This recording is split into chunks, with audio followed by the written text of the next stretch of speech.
também aproveitar bem essa participação.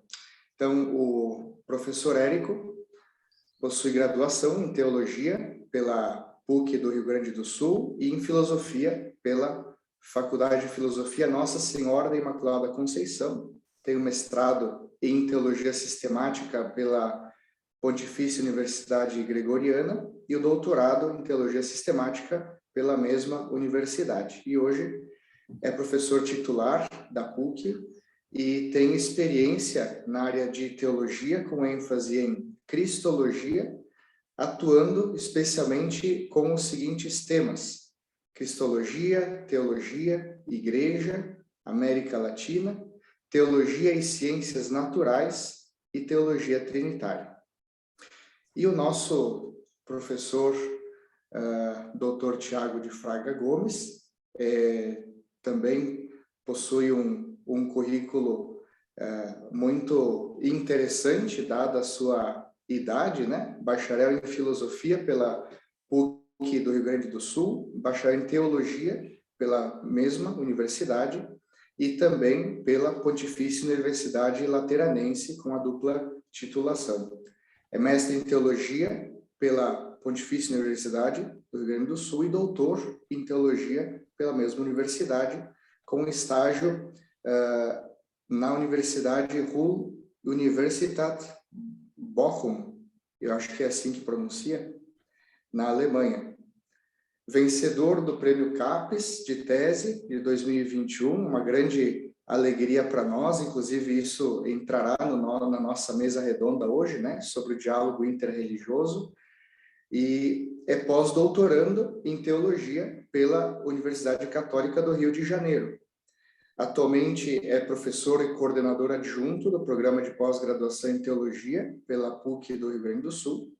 É coordenador do grupo de pesquisa Teologia e Questões Eclesiológicas e Pastorais pela PUC e editor da revista Teocomunicação. Além disso, é perito da Comissão para a Doutrina da Fé, da CNBB, e a sua experiência na área da teologia com ênfase em teologia sistemática. Então, nós podemos passar a palavra para os nossos professores e participemos com bastante alegria desse momento da mesa redonda sobre questões atuais da teologia.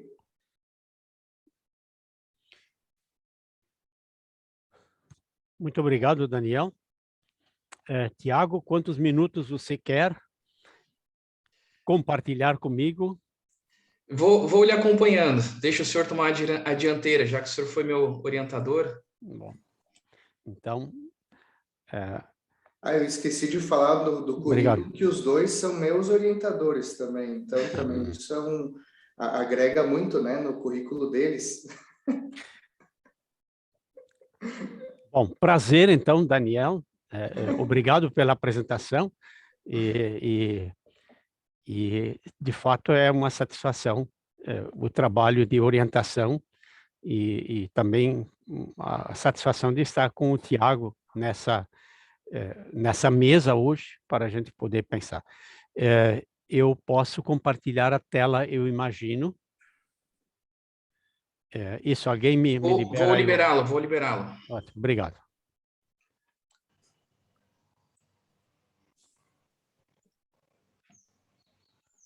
Já estás liberado. Muito obrigado.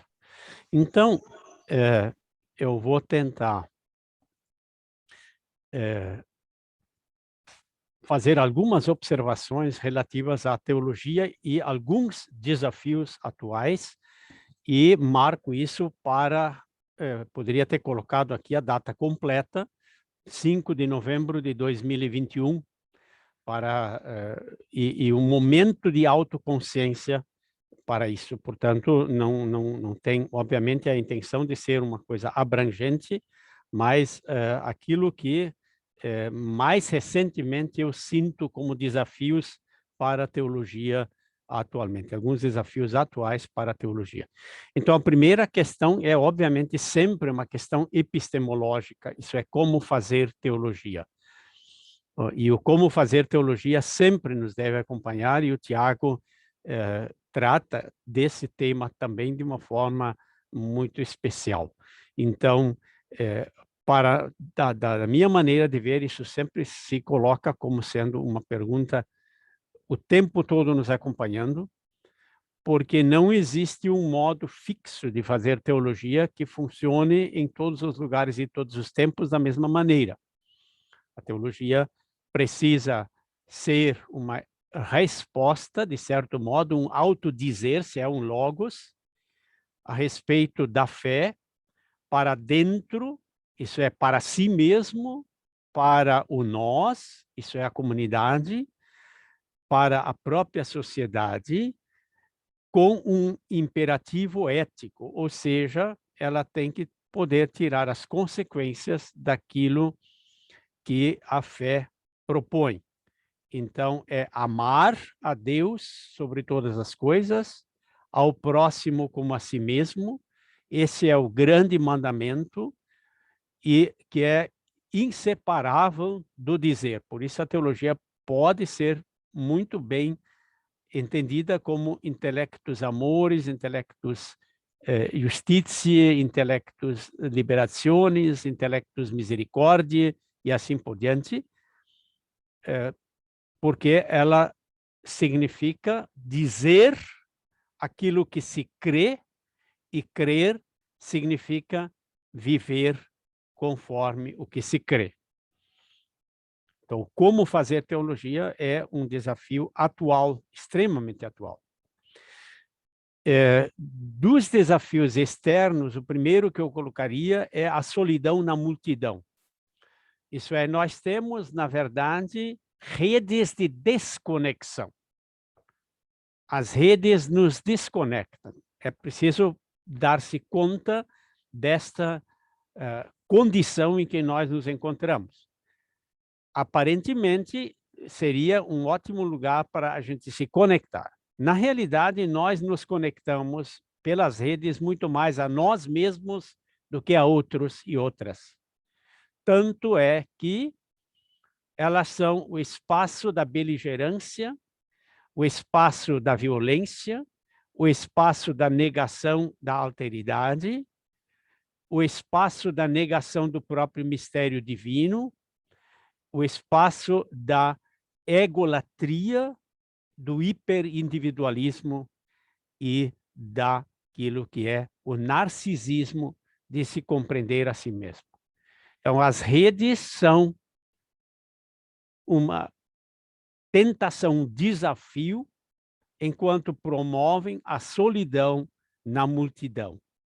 É claro que, do ponto de vista do Evangelho, as redes devem servir como o meio de comunicação, de comunhão e de unidade transformadora. Mas esse é o desafio está nisso. A mentira, que tem o eufemismo de pós-verdade, é um desafio permanente para nós a cada momento, e atrás está a grande pergunta a respeito da possibilidade da existência de verdade ou da verdade. Então, existência de verdade, o que é verdade, como se chega à verdade, de que maneira ela pode ser expressa e o quanto a verdade pode ser alcançada. Na realidade, o contraste está justamente, e isso é uma consequência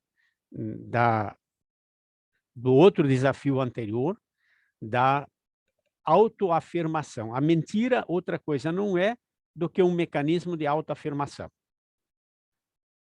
Alguém não se afirma por causa da verdade, porque a verdade leva à humildade, a verdade leva à simplicidade, a verdade leva à convivência, mas a mentira leva à ruptura, à autoafirmação, à hipertrofia do seu próprio eu e à destruição daquilo que é a verdade que vem do outro, por exemplo, que pode emergir da existência do outro.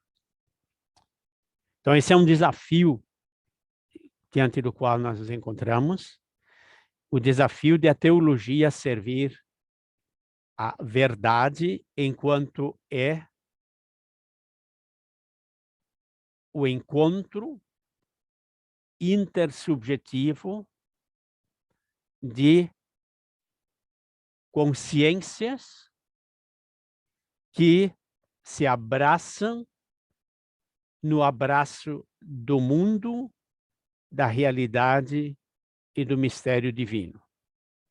Sob esse ponto de vista, a verdade não é simplesmente uma questão de adequação da mente às coisas, mas uma comunhão de mentes, consciências, com a própria realidade. Nós temos uma boa tradição epistemológica neste sentido,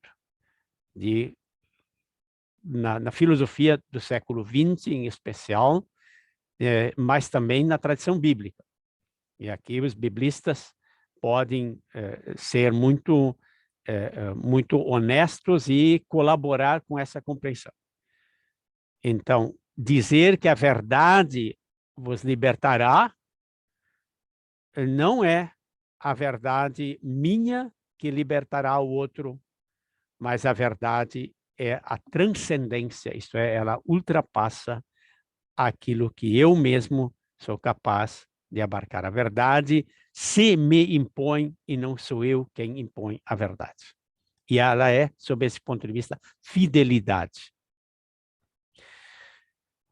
A pandemia, obviamente, no ano de 2021 e 2020, é um dos grandes desafios para a teologia, sob muitos pontos de vista. A primeira grande perspectiva é, naturalmente, a respeito, teologicamente falando, do mistério divino. Isso é, o que Deus tem a ver com a doença. É um castigo? É uma chamada de atenção? Ou é simplesmente alguém que está dentro da pandemia como todo o resto? Então, a pergunta a respeito de Deus na pandemia é uma pergunta radical. Ou seja, o que Deus tem a ver com a pandemia, ou melhor, como a pandemia afeta a Deus? E essa segunda pergunta é mais complicada. E no meio da pandemia, naturalmente, a opção da escolha entre o dinheiro ou a vida. Há algum tempo atrás, a gente usava essa expressão dos assaltantes. Alguém chega, assalta, calça a gente com um revólver e diz ou o dinheiro ou a vida. E nós, pela pandemia, fomos colocados diante dessa alternativa radical. Ou o dinheiro ou a vida. E aí se dá a escolha entre Deus ou o dinheiro, que é a opção do Evangelho. Ou você serve a Deus, ou você serve ao dinheiro. Não pode servir aos dois senhores. Em tempos de pandemia, ou você serve a Deus, e portanto a vida, ou você serve ao dinheiro e portanto a morte.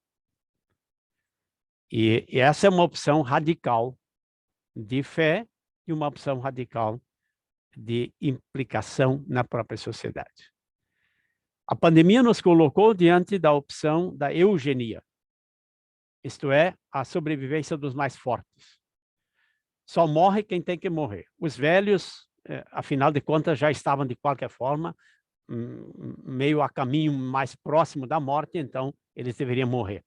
Aqueles que têm comorbidades, de qualquer forma, iriam morrer dentro de algum tempo. Então, apenas houve uma pequena antecipação do cronograma de morte. Então, eles morreram naturalmente, porque não tinham resistência, não eram fortes o suficiente. Os fortes sobrevivem. E os fortes são aqueles que estão com Deus. Portanto, Deus aqui é aquele que é o dinheiro, em última instância. Ou seja, os sobreviventes são os que estão do lado de Deus, e os que estão do lado de Deus são aqueles que têm o dinheiro. E, portanto, vão sobreviver e vão poder ganhar muito dinheiro ainda para o resto da vida. Estão usando o dinheiro como fetiche e como, de certo modo, símbolo daquilo que é o poder da morte, a tanatofilia, isso é a amizade da morte, ou a necropolítica, por exemplo, que estão associados a isso. A eugenia revela, além disso, estruturas profundas do ódio humano contra os mais frágeis, os mais fracos, os doentes, os que não têm condições. E cria uma seleção de campeões, daqueles que não precisam de ninguém e daqueles que podem impor-se aos demais. E no meio disso surge, e agora falando no capitalismo mundial e internacional, o que desde o ano de 2020 já, no Fórum Econômico Mundial de Davos, e em publicação posterior, entre o de 2020 e 2021, a obra do Klaus Schwab e seu colega francês, New Reset. Isso é, a nova reorganização e reestruturação da economia mundial a partir daquilo que a pandemia revela. Ou seja, como o capitalismo internacional se situa frente à realidade revelada pela pandemia, mas já presente antes da pandemia. E se eu menciono isso aqui, eu menciono como, eu diria assim, a racionalidade do capitalismo internacional diante da sua percepção da realidade. Uma realidade que estava já antes da pandemia condenando uma grande parte da população mundial à morte prematura, a morte antes do tempo, como diz Gustavo Gutierrez, e toma isso do Antigo Testamento. Aqueles que não conseguem completar os anos da sua vida. Então, isso já estava constatado em 2020 e já imediatamente antes. Problema da morte prematura de grande parte da população mundial. Além disso, a outra constatação a respeito da situação ambiental, o meio ambiente, a destruição do meio ambiente por parte da economia mundial da maneira como estava sendo levada. E diante disso, então, a proposição do Fórum de Davos de 2020 para que se trabalhe no sentido de uma economia mundial que seja ecologicamente sustentável e que seja socialmente responsável, no sentido de se poderem incluir, seja como for, mas pelo menos não condenando a morte prematura, aqueles que são os mais fracos da economia mundial, do capitalismo mundial. É claro que eu estou falando da vanguarda do capitalismo mundial. Eu não estou falando do capitalismo periférico e, sobretudo, não estou falando do capitalismo subcontinental atrasado, hoje vigente no Brasil.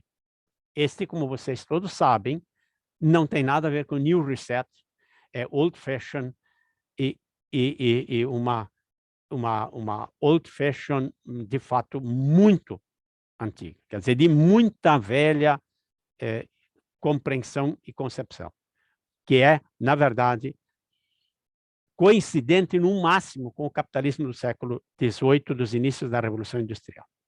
Então, o New Reset, a pandemia nos coloca diante da situação e nós temos que fazer uma escolha radical entre a vida ou o dinheiro, entre Deus ou o dinheiro e a vida daqueles que são mais fracos, mais frágeis e que precisam de cuidado. Outro aspecto, desafio para nós, e ele vai associado com o tema da verdade e o tema da mentira, é a defesa da ciência. O Luiz Carlos está nos acompanhando, e nós estivemos recentemente numa comissão de avaliação de pré-defesa de dissertação de mestrado, onde se trata do tema Teologia e Ciências, e é uma comunicação que está prevista para hoje aí, né? E na reflexão, no debate sobre o texto que estava sendo proposto, nós percebemos esse problema que eu identifico aqui e que, de fato, todos vocês compreendem imediatamente. Nós hoje vivemos o que se chama uma disputa de narrativas. E isso depois que foi decretado o fim das grandes narrativas, emergiram as narrativas individualistas e as narrativas negacionistas. E contra essas narrativas negacionistas, individualistas, é que é preciso defender a ciência, e aqui está uma coisa paradoxal para a teologia.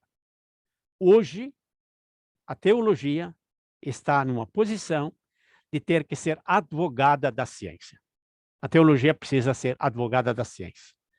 Ela precisa assumir, nós temos a tarefa de assumir a defesa das ciências naturais, a defesa da validade das ciências e das conquistas das ciências naturais, a defesa da validade de uma verdade que as próprias ciências naturais têm condições de atingir pela capacidade que o ser humano tem de ser razoável e ter a razão. E, portanto, a nós cabe hoje, como teologia, postularmos o lugar da ciência na vida humana e na possibilidade de sobrevivência da vida humana. Eu, antes da pandemia, já, em vários contextos, e desde criança, na verdade, fui testemunha de vítimas de bruxaria, de superstição, de negacionismo científico. Desde criança, eu via na comunidade onde eu vivia, onde eu cresci, pessoas darem mais valor às palavras de charlatães e charlatões ao redor nosso, dar mais valor a isso do que dar valor, por exemplo, à ciência médica, deixando morrer crianças de verminose por causa da superstição de hocus pocus que se praticava na redondeza. Fui testemunha disso também ao longo do meu período de formação, também no contexto da pastoral da saúde e agora de forma trágica no contexto da pandemia.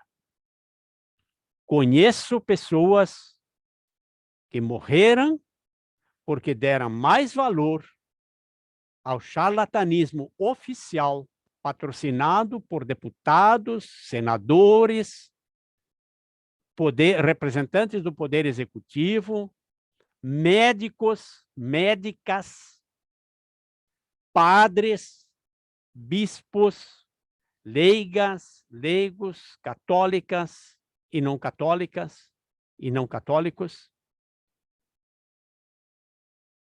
contra aquilo que é a força do pensamento, da razão, da capacidade de se atingir a realidade num debate aberto, numa discussão sincera e honesta, em âmbito colegial, isso é, de colegialidade da comunidade científica honesta. Então, a teologia tem, sim, o dever de defender. E nós, estranhamente, sempre, quando olhamos, por exemplo, determinadas coisas de exames de consciência, lá no meio aparece o tema da superstição, por exemplo. Aparece lá no meio. Isso é da nossa, digamos, da nossa moral clássica, inclusive da moral casuística. Está lá no meio do exame de consciência o pecado da superstição. E hoje nós nos tornamos não só cúmplices, como promotores da superstição. Então, é urgente que a teologia assuma a corajosa tarefa de defender a ciência e o valor do conhecimento, da pesquisa de base e da pesquisa aplicada e do desenvolvimento científico. E os correspondentes investimentos. Por isso que a Igreja Católica, e por isso que as igrejas históricas têm universidades, têm colégios, têm escolas. Não é só para propagar a sua fé, mas é para pensar a fé. Fides et ratio, né? Fé e razão, como chamou a atenção ninguém menos do que João Paulo II. O outro desafio, portanto, nesse contexto, é a ecologia. E a primeira coisa que eu ponho aqui, o ecocídio, né, que é hoje uma realidade. Inclusive, já existe legislação, por exemplo, do crime de ecocídio, né? Portanto, a própria legislação civil já tem consciência de que há situações em que o atentado contra o meio ambiente é suscetível de ser penalizado adequadamente. E é claro que aqui nós temos já uma tradição bíblica, inclusive de cuidado, de atenção, de intervenção, de lidar com responsabilidade com as coisas. Muitos aspectos que estão presentes aí. E nós temos, hoje, na Igreja Católica e nas igrejas cristãs, talvez até antes nas outras igrejas cristãs, se pensa, por exemplo, que desde 1983, a busca pelo Conselho Mundial de Igrejas Cristãs, da questão ambiental, do Espírito Santo e assim por diante, da relação com a criação, integridade da criação, paz e Espírito Santo, por exemplo, né? E que isso está dentro da nossa tradição cristã refletida, e se pensamos nos grandes teólogos ecoteológicos, por exemplo, Moltmann, e aqui no Brasil, Leonardo Boff, mas são dois nomes assim que servem como uma espécie de colunas nas quais se amarra, se estende o grande fio do pensamento, e que tem hoje, na Igreja Católica, a grande figura profética do Papa Francisco. E aqui não se precisa, digamos, argumentar muito pró-ecoteologia, mas o desafio é gigantesco. Porque aqui nós lidamos, de novo, com a escolha entre o ídolo e o mistério divino. A idolatria e o fetichismo. O dinheiro ou o Deus da vida. A vida ou a morte. É uma escolha radical que aqui se joga e com a qual se precisa lidar. E isso nos diz respeito imediatamente. Pensemos na nossa agricultura no Rio Grande do Sul. Pensemos na forma como os nossos agricultores, pequenos agricultores, mas também os latifundiários, os fazendeiros, as políticas agrárias do Rio Grande do Sul acontecem. E pensemos na fragilidade da nossa própria palavra para isso e o quão pouco nós somos capazes de pensar a esse respeito. E quão pouco nós somos capazes de dizer. O quanto a consciência ecológica conseguiu entrar na catequese. O quanto ela conseguiu entrar nos grupos de jovens. O quanto ela conseguiu entrar na pastoral familiar. Que lugar ela ocupa nos movimentos de fé. Que lugar ela ocupa nos colégios católicos, nas universidades católicas. Que relevância ela tem. O quanto ela produz conhecimento e prática no nosso ambiente. Então, aqui eu sinto que nós estamos com um atraso gigantesco na teologia, não só enquanto reflexão, que até em reflexão nós podemos ter alguma coisa construída, e tem aí, por exemplo, uma das comunicações trata do tema da ecologia, inclusive. Então, nós temos tratado esse tema, temos trabalhado sobre ele, temos refletido sobre ele, mas aquilo que é a praxis efetiva do dia a dia, que é a razão de ser da teologia, a teologia não é para a gente fazer no laboratório simplesmente, mas o laboratório da teologia, ele deve imediatamente ser transformado em existência prática. E o quanto isso é verdade ou não, é um desafio diante do qual nós nos encontramos. Então, o grito da terra. Pensemos no Sínodo da Amazônia. Se olharmos e lermos com atenção tudo que, por exemplo, está no documento final. E o documento final não é um documento provisório, porque, como vocês sabem, a exortação pós-sinodal do Papa Francisco não é para substituir o documento final. Ele diz explicitamente que ele quer fazer um convite à leitura do documento original. Portanto, a conclusão original. E quando se lê isso, e quando se olha aquilo, e se percebe essa temática do grito da terra e da casa comum. E como ela também entrou, pelo menos, eu diria, incidentalmente, nas diretrizes da ação evangelizadora da Igreja no Brasil. Ela está presente.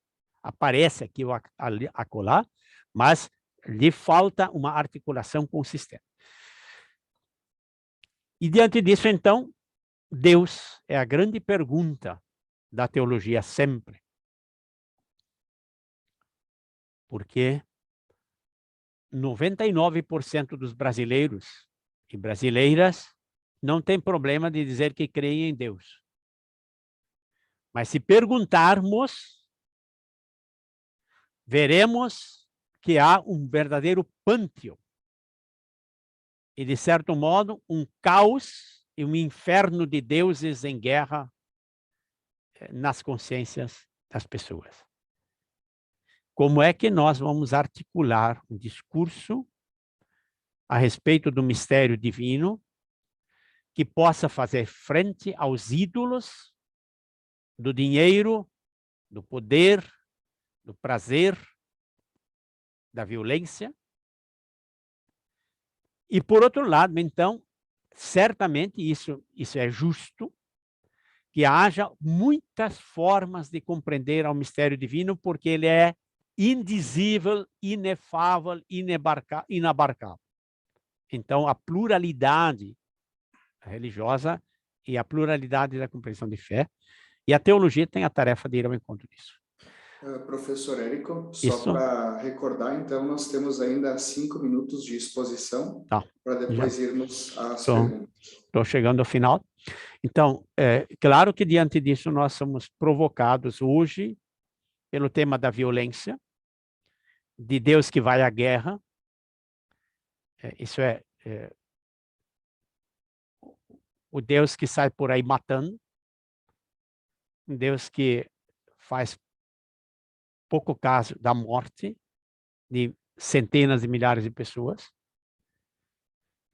Lembra que Jesus é executado legalmente, segundo a tradição neotestamentária, e, no entanto, nos deixa a tarefa de anunciarmos a paz. E, diante disso, o desafio da teologia de ser uma martiria misericordiosa, como eu estou chamando aqui, do mistério de um Deus rico em misericórdia, Deus Pai rico em misericórdia, o nome dele que é misericórdia, o rosto misericordioso do Pai e o Espírito Santo de misericórdia, o que nos obriga, então, por outro lado, eclesialmente também, a uma conversão sinodal dentro do contexto da América Latina. Paro aqui.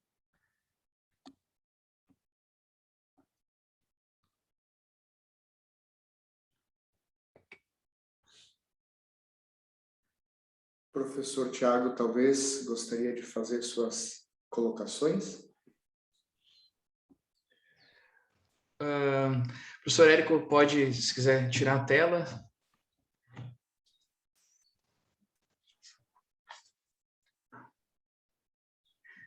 Eu tenho quanto tempo?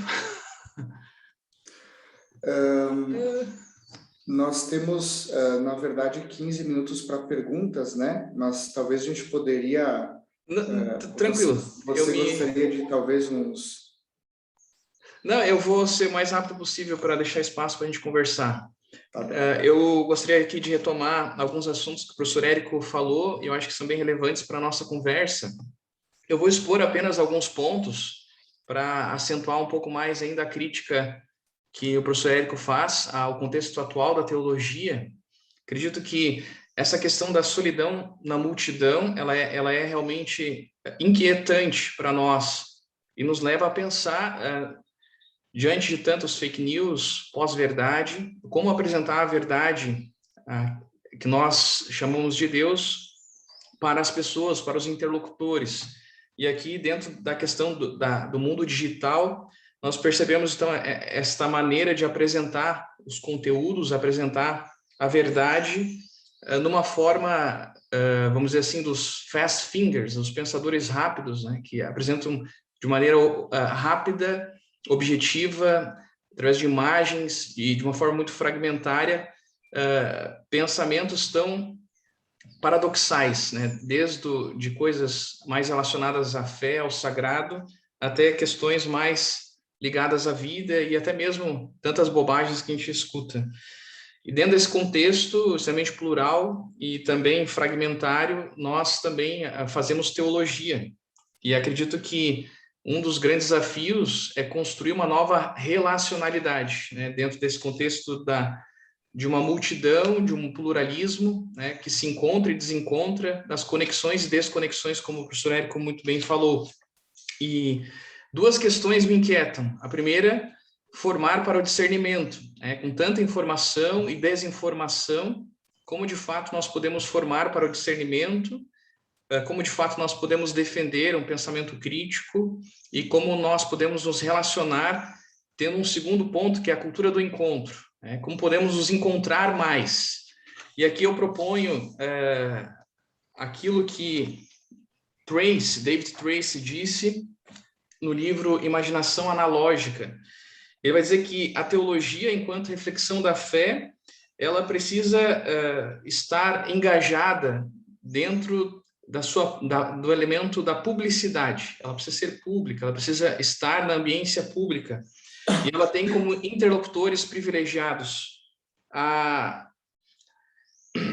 racionalidade acadêmica, a sociedade contemporânea e a tradição eclesial.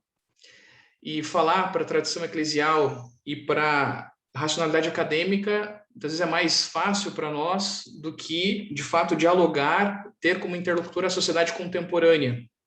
E aqui está um desafio grande, ao qual eu proponho alguns autores que talvez nos ajudem a dialogar mais, a nos encontrar mais com esta sociedade contemporânea. Proponho aqui o pensamento da alteridade de Emmanuel Levinas, o pensamento da complexidade de Edgar Morin, o pensamento fraco de Gianni Vattimo e o pensamento hermenêutico de Claude Jeffrey, que foi o autor que eu estudei na minha tese. E dentro do paradigma da alteridade, escutar mais a voz do outro e até mesmo aquelas vozes esquecidas no meio de toda essa pluralidade, vozes esquecidas pelos não likes, né? Porque quem domina hoje a audiência são um pequeno grupo que tem muitos likes. Então, essas vozes não likeadas, né, que muitas vezes não estão aí na crista da onda.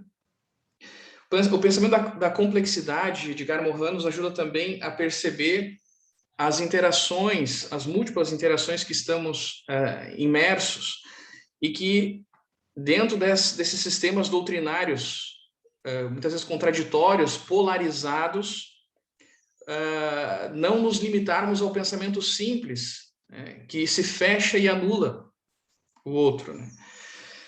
Dentro do contexto também de novos fundamentalismos que sempre voltam de novo, né, e que procuram dar uma resposta pronta e acabada a questões que são muito complexas. Então, proponho isso numa primeira leitura. O pensamento fraco de Gianni Vattimo também nos ajuda a termos aquilo que o professor Érico falou, a humildade, o diálogo e a convivência a partir da verdade, uma verdade que nos faz olhar com reverência os mistérios da vida e nos fazem ter uma postura de humildade diante de outras verdades que se expressam no discurso. E assim, gostaria também de colocar aqui o paradigma hermenêutico, que também nos ajuda a ter humildade diante da verdade, diante dos discursos contrários àquilo que nós expomos e pensamos. O pensamento hermenêutico que nos faz perceber que nós interpretamos a verdade e compartilhamos interpretações da verdade e que não somos proprietários daquilo que nós veiculamos como verdade, mas somos servos, servidores da verdade. E também um pensamento hermenêutico que nos ajuda a ser mais criativos, a elaborarmos de maneira nova o pensamento da fé, de forma a traduzir para as pessoas de hoje, para os nossos interlocutores, aquilo que cremos, aquilo que pauta a nossa vida, aquilo que constrói um ethos, aquilo que nos ajuda a construir juntos uma boa ciência, uma boa ecologia, uma boa convivência, uma boa ecologia humana nas redes sociais, uma boa ecologia social, uma boa ecologia também em diálogo com o meio ambiente, que é onde nós vivemos nossa casa comum. Acredito que também esta forma humilde de nos relacionarmos com a verdade, com a fé, nos ajuda a sermos menos violentos e a trabalharmos os conflitos de uma forma mais pacífica, né? Diante das polaridades e tantas questões, onde quando queremos vencer, nós perdemos, se não estamos juntos, né? Se não estamos em diálogo e se não colaboramos como comunidade humana. Acredito que o pensamento da alteridade, da complexidade, o pensamento fraco, o pensamento hermenêutico nos ajudam a ter mais interação, ter mais encontro e colaboração, né? Enquanto membros da mesma família humana e enquanto propomos um pensamento como Jesus fez, um pensamento acessível e uma proposição de vida, um projeto de vida àqueles que estão conosco nessa caminhada. Então, apenas reafirmando alguns elementos que o professor Érico falou e também deixando aberto para a gente poder conversar um pouco. Ótimo. Obrigado, professor Tiago. Então, nós não tivemos no chat alguma forma de pergunta, então nós podemos interagir de forma mais espontânea a partir desse momento, dirigindo alguma pergunta, algum comentário para os nossos professores.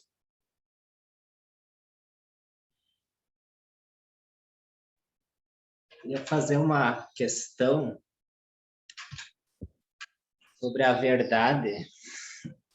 O Érico falou sobre isso e o Tiago também. Eu vejo a verdade como o oposto da verdade, não a mentira, mas o erro. Quando não se está na verdade, se está no erro como algo objetivo. Mas quando algo subjetivo, ou se está na mentira, ou se está na sinceridade. Então, assim, o problema da verdade e do erro é se nós assumirmos uma metafísica realista, né? A verdade está ali, e nós a captamos e traduzimos. Só que daí, quando nós pensamos a própria teologia, ela fala do mistério, e a própria ciência também fala do mistério, o mistério do início do universo, o mistério mesmo do átomo, né? O que é o átomo? O mistério de por que a gravidade e a teoria quântica não conseguem formular um modelo assim explicativo. Enquanto hoje a gente também está na questão de que pessoas mentem sabendo que estão na mentira, né? Sabendo que não estão procurando a verdade. Então essa é a questão que eu queria colocar assim, né? Como diante aí da pluralidade nós procurarmos uma verdade que talvez não encontraremos totalmente e tentarmos assim superar essa questão da mentira. O Habermas até fala sobre isso, né, na razão dialógica, que nós não podemos esconder os nossos pressupostos, né? Talvez nós podemos ouvir o Gustavo também, na sua colocação, para depois irmos para as respostas. Bom dia. Na verdade, eu sou Quintino, padre Samacaca, estudante segundo ano A minha pergunta dirigida ao professor Érico, frente à realidade secularista e também relativista que nós constatamos, e ao apelarmos, algumas vezes, a alguma realidade, a mesma pede que exige de nós que nos despamos daquilo que é a nossa essência. Então, a minha pergunta é a seguinte: em que sentido podemos considerar a teologia ser advogada da ciência sem que as mesmas percam a sua essência, dada esta realidade que, ao apelarmos a um setor ou algum ponto social, a mesma exige que nos dispamos daquilo que é nosso para que ela responda o nosso apelo. Obrigado.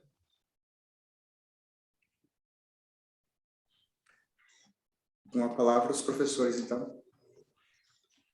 Bom, Tiago, quer falar? Fala.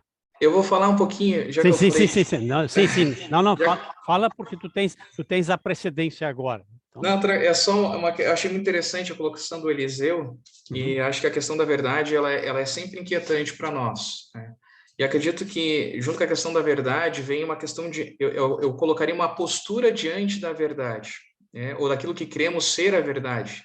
Porque, no sentido teológico, nós cremos, né, ao ato de crer numa verdade.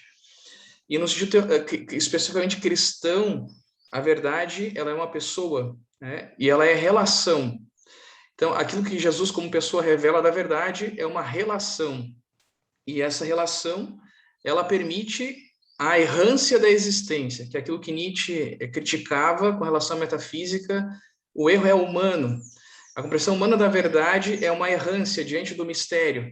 E nós estamos na errância da história, vivendo, compartilhando a verdade.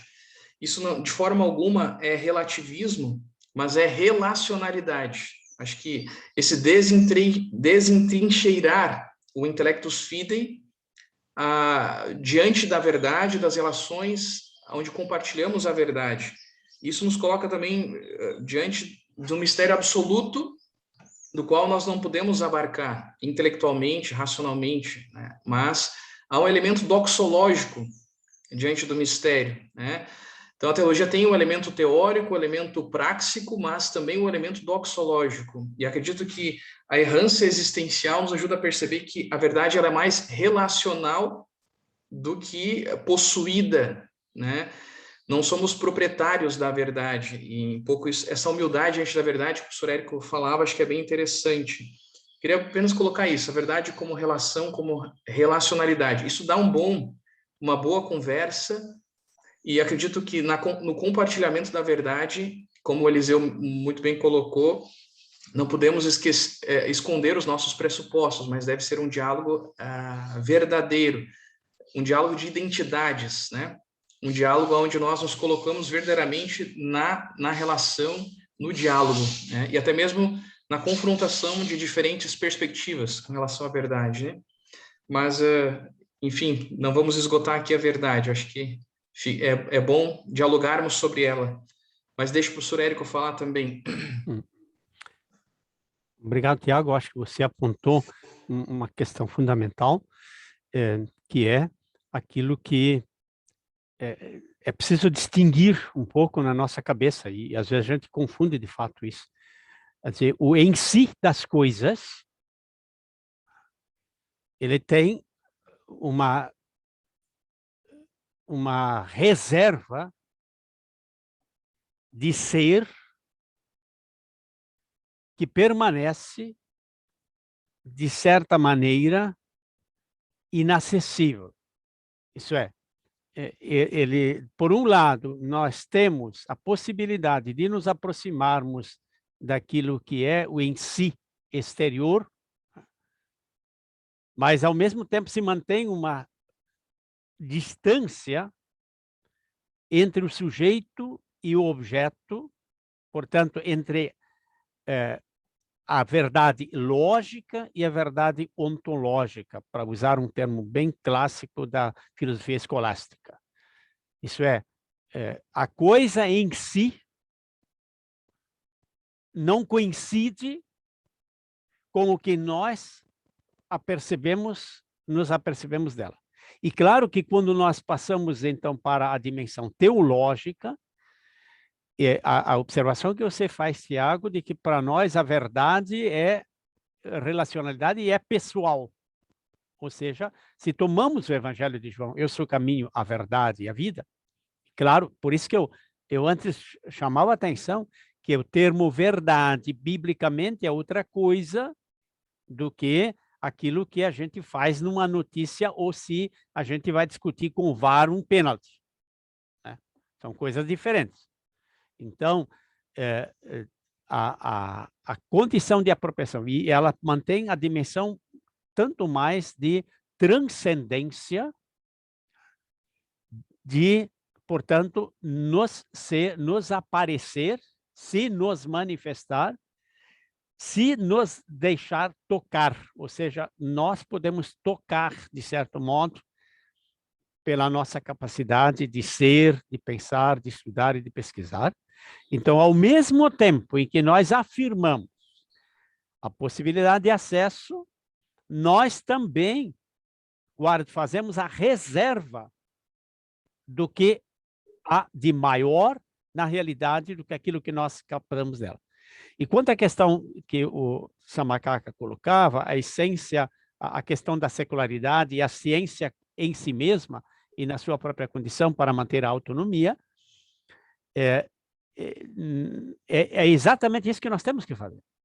Ou seja, nós temos que deixar o espaço para que as ciências digam aquilo que elas são capazes de dizer, sem que elas nos tenham que dizer que isso é a totalidade. A ciência é sempre uma certa parcialidade, como, aliás, a nossa teologia também é parcial.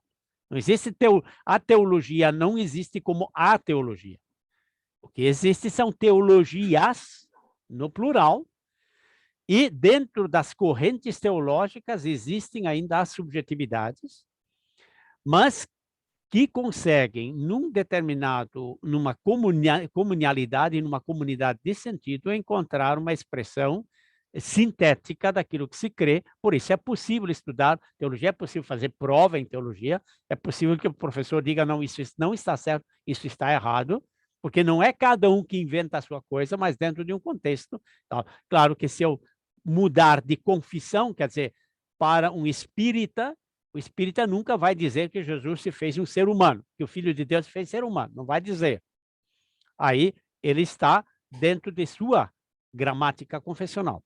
E isso a gente tem que respeitar. Mas eu acho que um outro aspecto importante que está na pergunta do Samakaka é a questão da secularidade, e que, de fato, é a condição da maioridade humana, de não se submeter àquilo que é a superstição, a afirmação aleatória de qualquer coisa, mas a capacidade de se poder comunicar. A comunicabilidade depende da possibilidade de se poder acessar aquilo que está colocado do lado de fora para nós. E defender isso é fundamental. Assim como nós defendemos o princípio da liberdade humana, o princípio da liberdade de consciência, nós também defendemos o princípio da liberdade científica. Sim, Daniel, você está angustiado aí, então, tá bom. Eu estou angustiado porque eu gostaria também de fazer mais perguntas. Sim, mas claro. O nosso tempo, infelizmente, estourou. Uhum. É uma mesa redonda que traz uma abrangência tal, né, que o nosso tempo limitado necessariamente nos deixa com vontade de participar mais. Mas, enfim, eu agradeço em nome de todo o corpo docente e também dos estudantes pelas exposições, também pela interação que houve nessa mesa, e eu acho que isso também nos lança para estarmos com perguntas na ponta da língua para fazermos agora nos grupos, né, que nós vamos ter daqui a pouquinho, para apresentação dos trabalhos de pesquisa, de TCCs, de dissertações, de teses, né? Então, obrigado, professor Érico, obrigado, professor Tiago. E eu gostaria somente de lembrar, a pedido do Martim, que aos alunos de graduação, que hoje há a votação para a nova gestão do DAFT, né? Então, fiquem atentos a isso, muito importante para a nossa faculdade de teologia também estarmos articulados entre os alunos. Um abraço a todos, um bom dia, e logo mais nós continuamos as nossas programações. Muito obrigado. Valeu. Bem, Daniel, antes de finalizarmos, apenas algum recado em relação aos alguns alunos que pediram um certificado de participação. Então, o certificado vai ser concedido para aqueles que apresentarem nas mesas, né? E os que não apresentaram, então, não haverá esse certificado. E também, apenas para os alunos da graduação, para não utilizarem aquele link que está na nossa programação, dizendo que seria o mesmo link do GT1 para a posse do DAFT. Não, é um outro link que já está sendo divulgado, né? Só para deixar tranquilos em relação a isso. No mais, também, a questão da publicação, nós reforçamos. Quem está, de fato, aí, colocando a sua pesquisa, partilhando nos comunicados, nós reforçamos o fato de que haverá um e-book ao final do encontro, então lancem a sua pesquisa em um artigo de 10 páginas, que nós estaremos publicando. Então, é um apelo que nós fazemos, para que todos possam, de fato, participar.